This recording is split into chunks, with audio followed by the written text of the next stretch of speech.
The Divine Comedy, something for the weekend on BBC Radio Oxford. It's 11:21. It's Friday, and that means there are a load of new movies out today. So it is time to help you make the right choice in deciding what movie to go and see this weekend.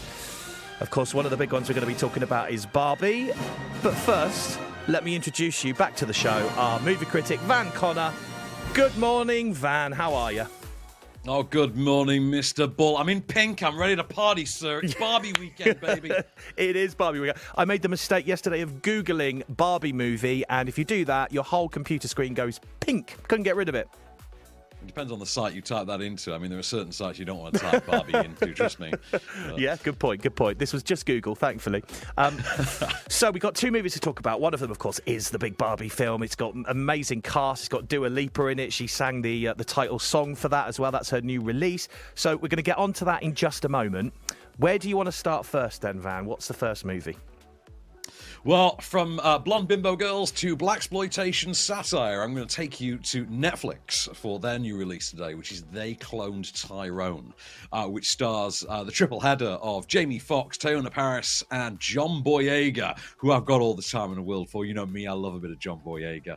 And so this is, as I say, blaxploitation satire set in relatively low-income African-American community. You've got a pimp, a low-level dealer, and the pro, as we're told politely by the trailer, who stumble across a conspiracy that basically is infusing chemicals into the population to keep them both compliant, under economic standards, and criminal, effectively, so that the white power establishment can run experiments on them and use them for their nefarious deeds.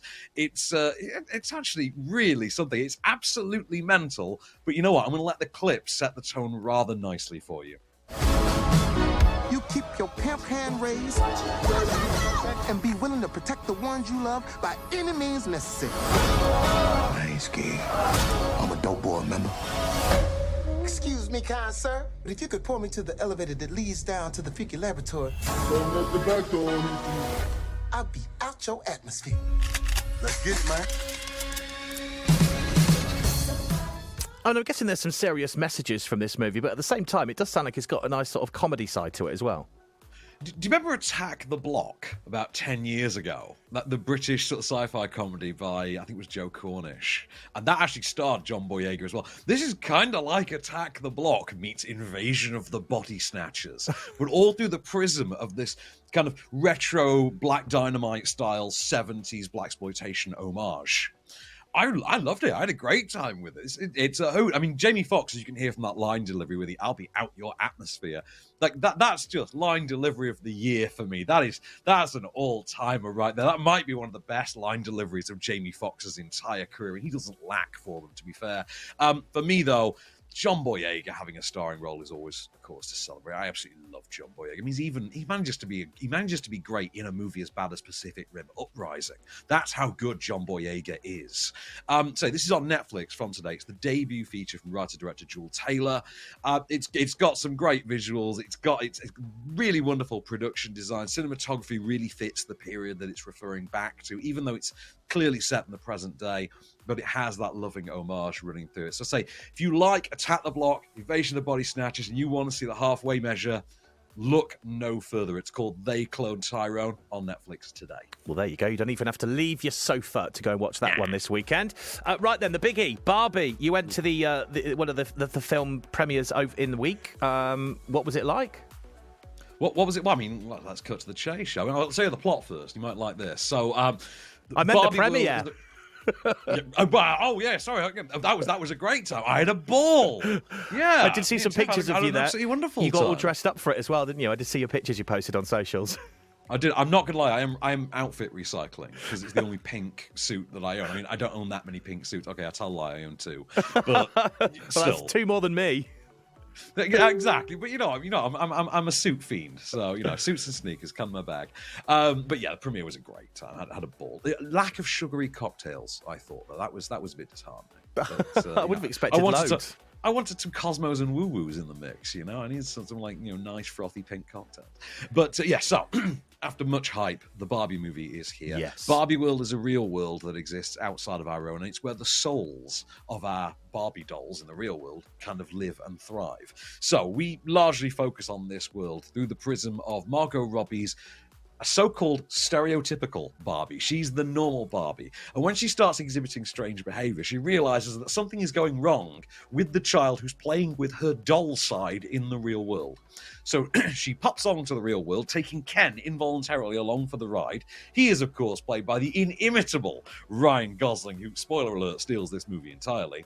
And once they get to the real world, she discovers that women in the real world don't actually have it as good as they do in Barbie world. He, on the other hand, discovers that men in the real world have it infinitely better than they do in Barbie world. And when they return subsequently to Barbie world, they bring their respective lessons back with them, which, good for Barbie. Well, I mean, good for Ken, less good for Barbie, as you can probably imagine. I've got a clip for you, and I'm just going to preface this by saying that Ken's job within this movie is listed officially in one word as beach. He's not a lifeguard, he's not a swimmer, his job is simply beach. And this is him getting into a Malibu beachfront rivalry with the other Kens, noticeably led by Shang-Chi himself, Simu Liu, and them getting into something of a face-off by another name. Come on, Barbie, looks like this let's beach go was a little party. too much beach for you, Ken. If I wasn't severely injured, I would beat you off right now, Ken. I'll beach off with you any day, Ken. Hold my ice cream, Ken.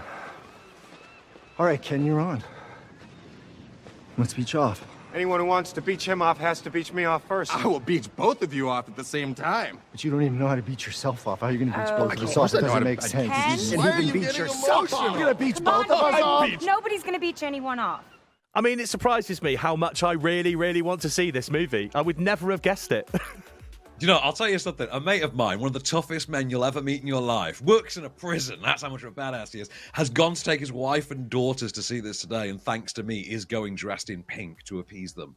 So it's got broad appeal. I loved this movie. This is such a good time. This is what you get if you combine Robert Altman's 1980 Robin Williams starring live-action version of Popeye with Romeo and Michelle's high school reunion. Like, I had a ball. There's some great gags in it. Ryan Gosling absolutely steals this. I mean, Margot Robbie's great and all, but Ryan Gosling steals it. Simu Liu, Michael Cera, Kate McKinnon, even Emerald Fennell. There's a whopper of a cast here, and they're all really, really good. They're all up for a game time. Tight direction from Greta Gerwig, who's co-written the script with real-life partner Noah Baumbach, and it's not like anything you would expect from either of them. It has that subversive indie sensibility, but within the trappings of this bright bubblegum pop kind of studio IP property, it's really impressive, actually. I mean, I'd be up for seeing a franchise out of this, even if it is arguably no more or less than it's the Lego movie in live action. But that's not a bad thing, because the Lego movie is one of the best kind of product adaptations ever committed to film. So you're going to crib from the best. Would this be a spoiler if you told me how Barbie gets from Barbie world into the real world? Because that's really, intriguing me. Right. In what can only be described as Wes Anderson-style filmmaking, she has to drive a convertible, ride a jet, a snow ski, take a boat, and ride a tandem bike. There's various stages to it. You have to do them all to get there. And then, and then you have to change into your rollerblades, and then you arrive on Venice Beach, I think, in California. Wow. That's the long and short of it. And we do have to do it several times, so they're not subtle about it, but it's very, very much owes a debt to Wes Anderson, and the specifically, I think, the Life Aquatic with Steve Zissou. Like, it seems to harken back to that kind of Wes Anderson style iconography. But as I say, brightly coloured, bubblegum pink as far as the eye can see. I think there was a global shortage of pink paint because of this movie. You can actually look that up. That is true. Hot pink paint was suffering a global shortage because of production on the Barbie movie. And you can absolutely see why. If we were going to have a shortage of it, deservedly so in this case, I would say. But you know what? Like I say, you can brush my hair and dress me everywhere. Just do it at the multiplex watching Barbie, please. This is a hell of a time this weekend. Out in cinemas from today, if you want to go and see it. Well, for now, thank you very much, Van Connor. We shall catch up next time with some more new movies to talk about. Have a lovely weekend, all right? Till the next time, good stuff. Thank you, Van. Right, it's 11:31. I've got the latest on the roads for you in just a second.